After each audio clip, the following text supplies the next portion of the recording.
Hello, mates. Welcome to the Bothy, and it's not any old Bothy. It's a whisky Bothy, and a whisky Bothy is a specific venue, which is the complete and total opposite from a high-end, opulent bar that you'll find anywhere in any major city around the world. In fact, a Bothy is the antithesis, which is an old-fashioned word, which means the complete and total opposite of the presumed entitlement, luxury and association which the whisky industry likes to connect to its product to make it more appealing, especially as the prices go up. And we've seen quite a lot of that over the last few years. However, what goes around comes around. And it happens to the whisky industry. We're certainly seeing it with the bourbon industry. There's a sudden collapse of interest. And this leads to, well, panic for starters. And then it leads to a thing called Plan B. You know, how can we continue to sell our product but keep the prices inflated and make people think they're getting value for money? And that was what I was thinking when I was standing in a local supermarket. In fact, the biggest supermarket on the island where I live. And I was looking at the shelf with a whisky on it. And of course, as you can appreciate, psychology going on here, cynical psychology. The cheap blends are down at the bottom near the floor, and the single malts are at the top shelf. And because they're elevated, they're higher up, you look up to them. So there's suggestibility going on here. Very tactical marketing manipulation. And I'm looking at these malts, and they're all discounted. The Taliska's discounted. The Laphroaig most certainly is discounted. The Cardhu is in discount. The Singleton is in discount. The Glenfiddich, the Glenlivet, the Talisker, the Jura, all in discount. And I'm looking at them thinking, this is a pretty substantial discount. What will I buy? And I looked at them and I just felt completely demotivated to buy any of them. And I usually buy a bottle of about this time of year. It's December 2025. It's a time of year where I like to think of my less experienced whisky fans watching a video, learning about whisky. And I'd usually review a whisky like that and find something nice to say about it while trying to deny the negative impact of the chill filtration, the sanitization of the signature, the dumbing down with industrial dyes to colour up the whisky. And frankly, I'm sick of it. I'm disenfranchised. I'm walking away from that. And I refuse to politely review these big brand generic disappointments. That's what they are, bottles of disappointment. And there's a very simple reason for this.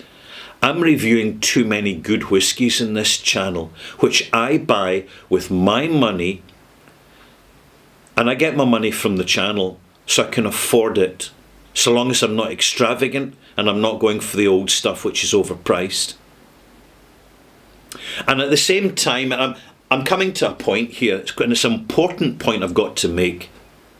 As we journey through whisky, we are constantly recalibrating our expectations and familiarity with what we connect with.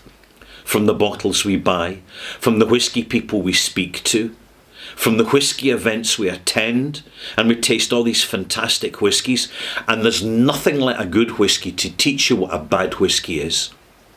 And once we've got our bearings there, we discover why the whisky's bad. And all this chill filtration that's going on is to disguise the fact that the whiskies get less flavour because the grain's providing more efficient yields of alcohol and therefore providing less flavour. And also the casks being used are increasingly mediocre.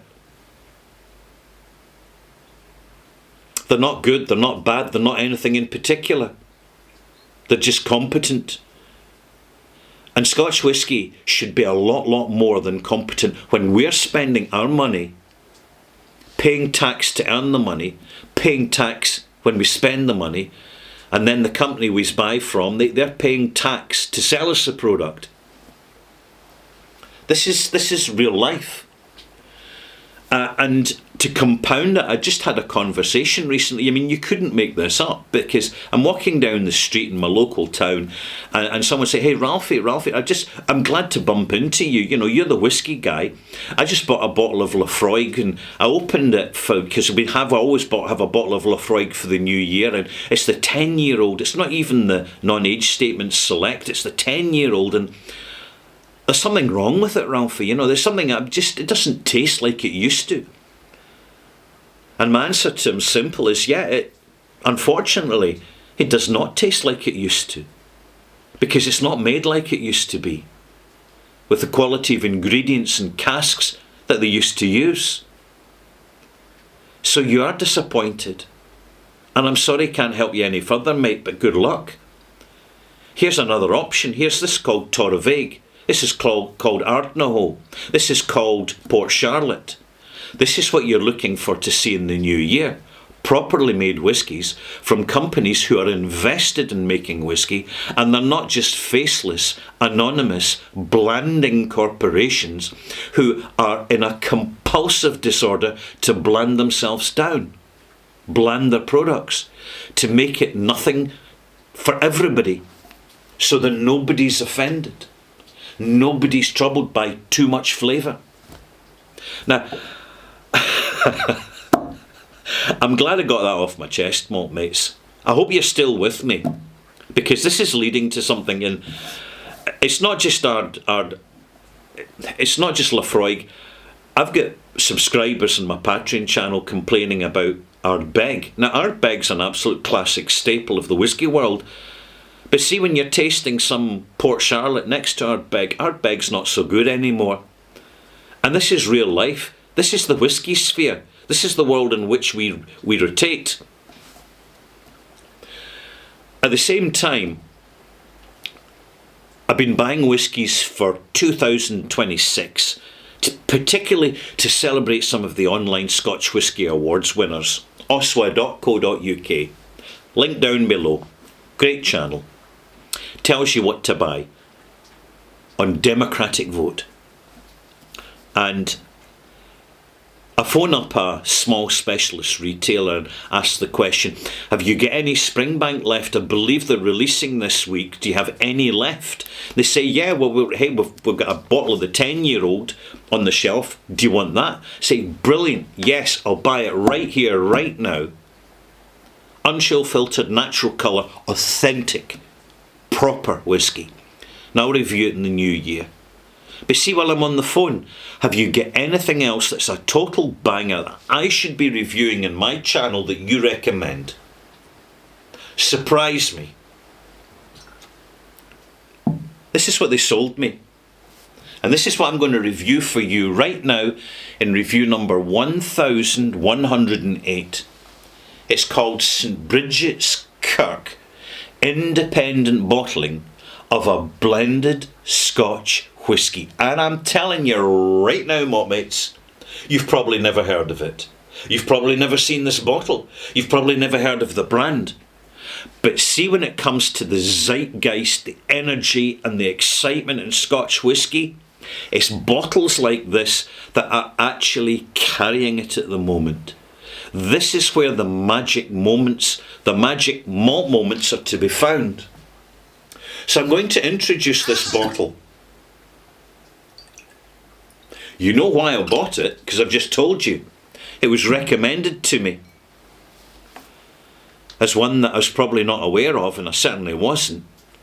And the independent bottler is called the Hannah Whisky Company. There you go. And you might be more familiar with them if you've heard of an independent bottling called Lady of the Glen.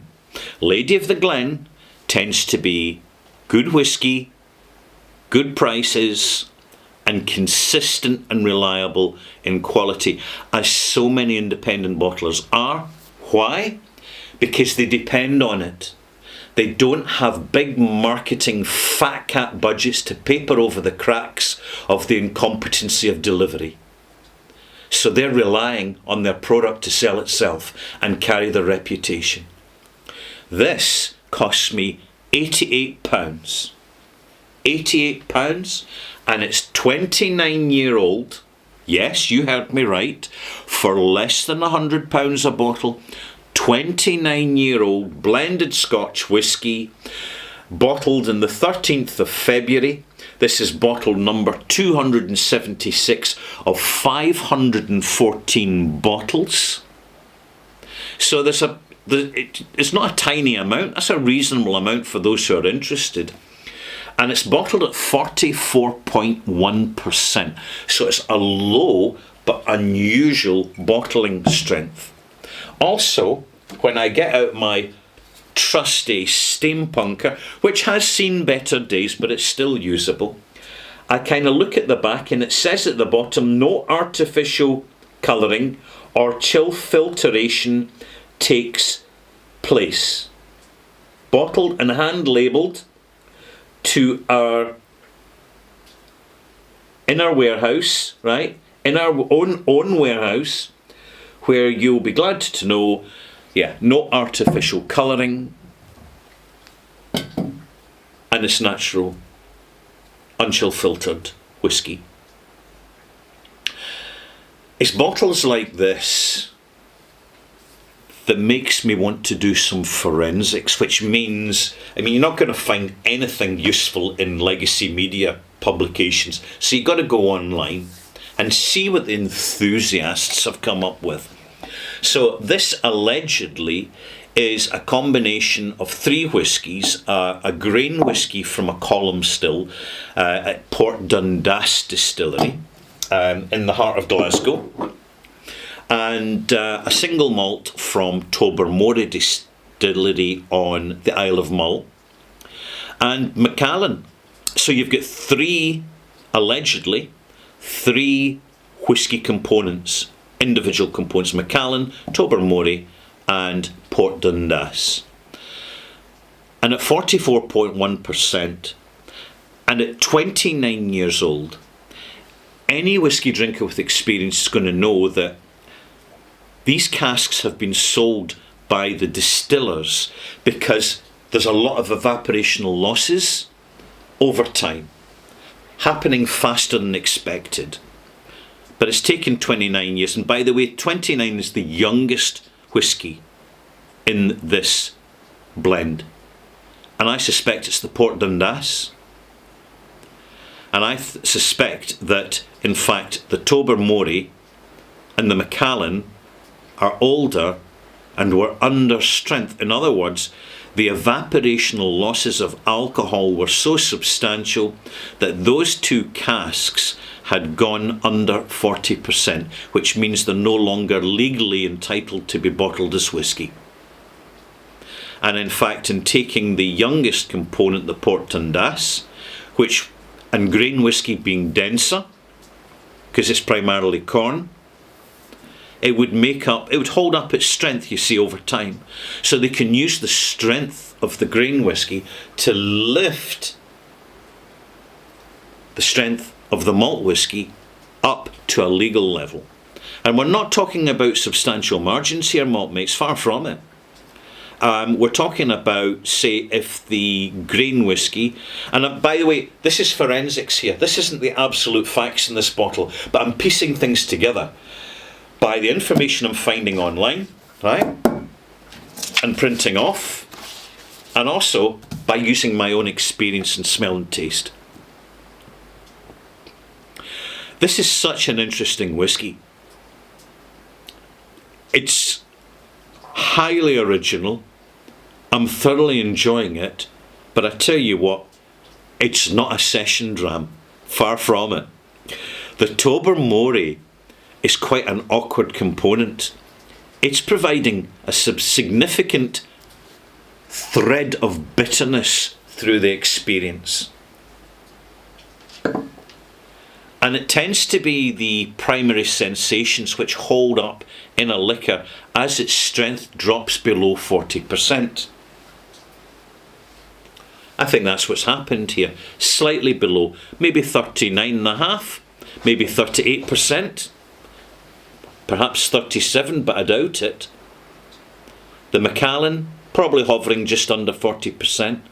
And those two malts get lifted over the 40% by the strength of the grain whisky, which is making up the majority of this event. I mean, it's over 50% grain whisky here, but it's really good grain whisky. Very malty for a corn-led experience. And that's probably around about 50%.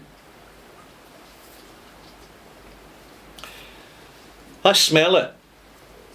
Let's taste it. It'll be a slow tasting. Bear with me. You immediately smell age but freshness. When you get the sense of age, in other words, old dusty warehouses, bookcases, leather armchairs, tobacco boxes, and there's a significant amount here, you're getting that not from particularly active casks, because really active sherry casks or first fill bourbon casks would kind of overwhelm the complexity and the subtleties. And the bottlers know that when you've got an old whisky at 29 years old, it's got to be a 29-year-old experience for the consumer, for the customer.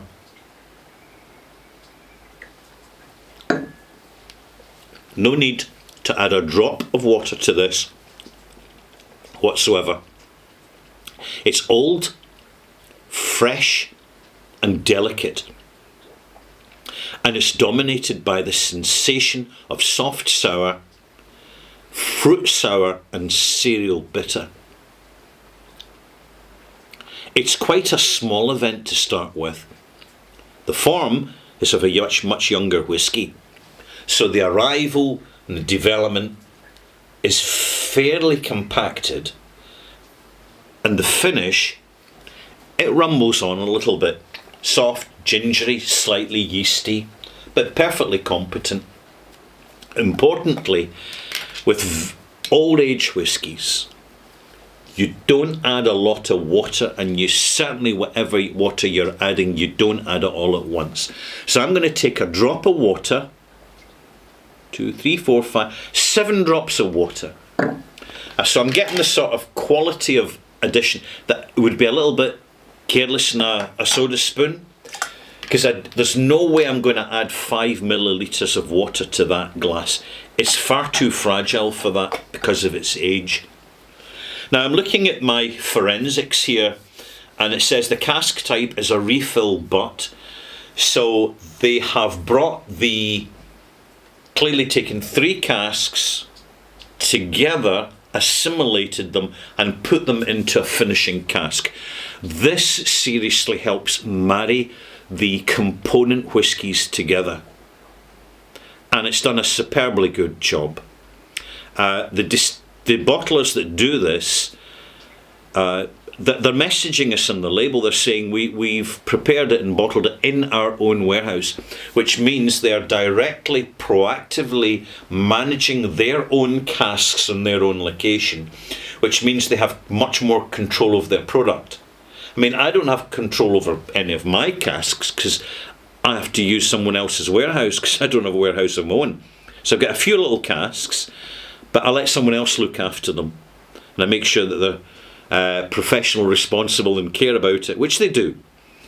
But I can't just roll up and start to kind of check my casks and recask stuff and bring different casks together in a refill. But I don't have that opportunity. But the distilleries that do have a big advantages, and the independent bottlers that do, it gives them so much more control over what they're presenting to the market. Now, I've added a few drops of water here. A word of warning: this review is simply not long enough for me to talk directly about the complexity of this. When I've been doing my research, I've had the whiskey in the glass for 3 hours. Yep, 3 hours, and it's continuing to develop, change, and evolve in the glass. This is what's called a slow burner. It's a whiskey you cannot rush. Superficially, you'll say, great, I paid £88 for the bottle. It's really banger value, great value. It's an interesting whiskey. But do you know what? If you were to knock this back in half an hour, you're only getting the beginning of the experience of this event. And to be honest, even at £88, you're wasting your money and the opportunity of what this whiskey's going to deliver in smell, but particularly in taste. Most particularly in taste. I've added some water. Now the malt components, a kind of real old dried fruit, Christmas pudding, fruitcake type note, is coming forward that wasn't there when it was neat. Now that's starting to show itself. This whiskey already, even after a few minutes with very little water, is starting to develop complexity. It's starting to grow in the glass. If I hadn't added water, well, it would grow a little bit due to oxidization, but not to the same extent. You need to slightly weaken the alcohol to chase off the flavours. When you buy alcohol at 40%, the flavours have already been chased and gone. They're away into the atmosphere at the bottling halls.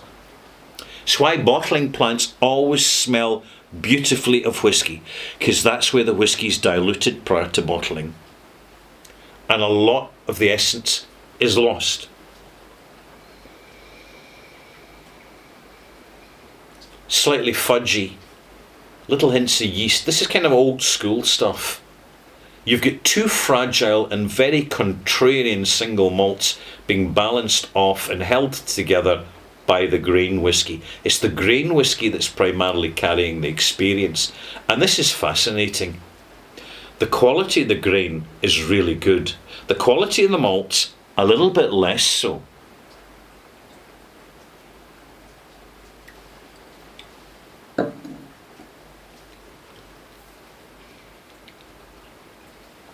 Bit more syrupy now.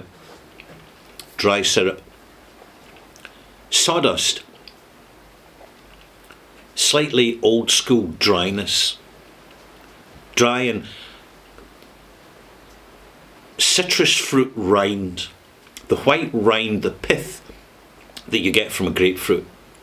Prominent. It's what's called barley sour. And it's beautifully delicate, restrained, assertive. You know, we're getting contradictions here, restrained and assertive, simultaneously.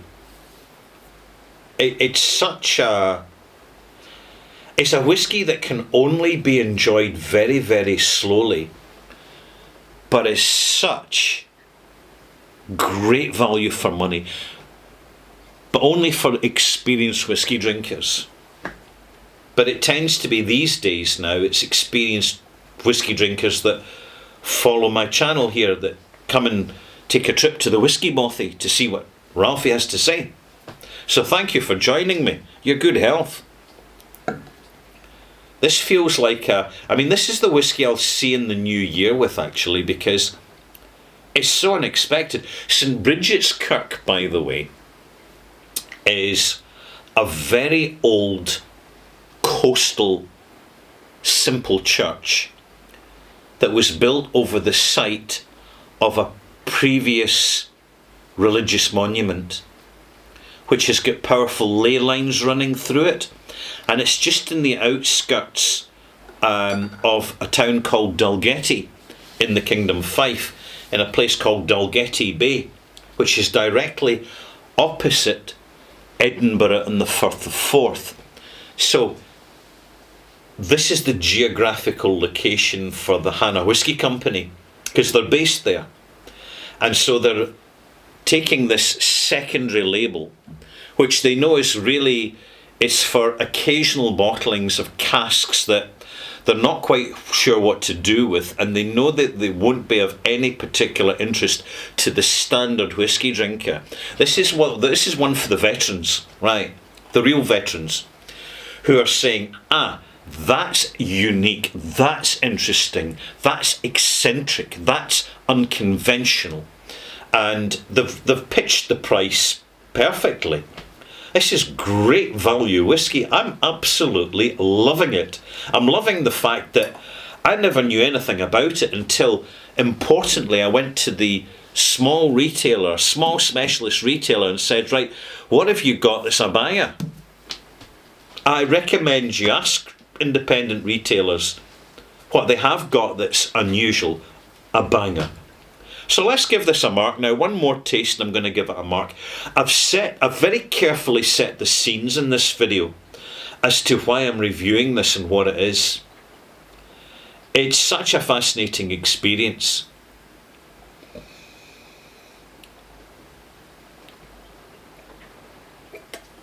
The nose is not particularly brilliant. It's the palate. That's where the energy is. Already this is fruiting up. Spicy, fruity, gingery, sour, bitter. A seamlessly integrated micro blend. Probably of one cask of Port Dundas to lift the understrength Macallan and Tobermory. And Macallan and Tobermory don't generally go together. They've put them together because they needed to. And then they've put in, and the way they've made it work, because these two malts have got a style that would clash, is that they have given them a period of time to bond together in a refill butt, which is not imposing too much sherry note, which is going to cancel out the subtleties, the complexities of these aged and understrengthed single malts. And the choice of Port Dundas has been very, very effective. There we go. Let's give this a mark. I'm going to give this, for pure excitement and for just unexpected whiskey wonderfulness, I'm going to give this 85 out of 100. And I can assure you, these bottles are still out there. People walk into a whiskey shop and these are the bottles they don't even notice, because the only thing that can draw their attention to it is the great price. And people are saying, well, at that price it can't be very good then. And they're wrong. To be honest, it's the most inferior whiskies in terms of presentation, of diminishment of what they can be, that are in fact the ones that are sitting in the supermarket and discount, because they've been sanitized to appeal to the mass consumer who's just a lazy brand guzzler. And that's controversial, and I don't care. I'm just making the most of presenting an opinion on my channel while opinions are still legal. So if you want to know a wee bit more about this and my thinking behind, come back for the extras, 1,108 extras. And I'm going to talk about this style of bottling and why we're going to see more of it and why we're going to see more eccentric bottlings, because the more time you spend about whiskey and the whiskey scene, the more you actually start to understand the way the whole damn mechanism works. See you soon.